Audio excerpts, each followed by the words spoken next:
औज़ुबिल्लाहिमिनश्शैतानिर्रजीम बिस्मिल्लाहिर्रहमानिर्रहीम अल्लाहुम्मा सल्लि अला सय्यिदिना मुहम्मदिन नबिय्यिल उम्मी व अला आलिहि व अस्हाबिहि वसल्लिम तस्लीमा। तमाम देखने सुनने और चाहने वाले दोस्तों को मेरी तरफ़ से मोहब्बतों भरा सलाम। अस्सलामु अलैकुम व रहमतुल्लाहि व बरकातुहू।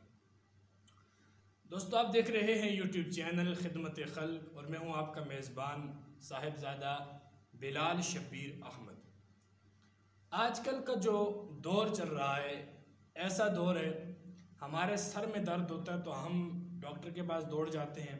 पाँव में दर्द हुआ, घुटनों में दर्द हुआ तो हम फ़ौरन किसी भी छोटे से छोटे दर्द के मर्ज़ के इलाज के लिए हम डॉक्टर के पास दौड़ जाते हैं।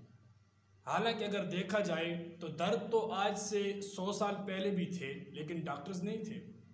तो हमारे हर मर्ज़ का इलाज हमारे किचन में मौजूद है, अगर हम करना चाहें तो। आज का जो हमारा टॉपिक है वो है कान के दर्द का फौरी इलाज।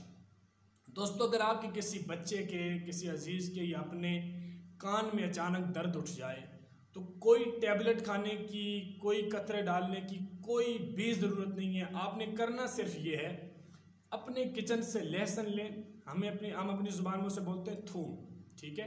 लहसुन लें, उसको आप कूटें, ठीक है, पेस्ट बनाएं, उसका पानी निकालें और लहसुन के चंद कतरे अपने दर्द वाले कान में टपका दें।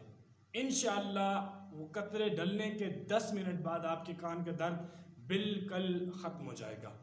ख़ुद भी इस्तेमाल कीजिए। अगर आपकी नज़र में कोई ऐसा बंदा हो जिसको ये तकलीफ़ हो, उसे भी ज़रूर बताइए। दुआ में याद रखिएगा। इंशाअल्लाह मिलते हैं किसी नेक्स्ट अच्छी सी वीडियो में। तब तक इजाज़त चाहता हूँ।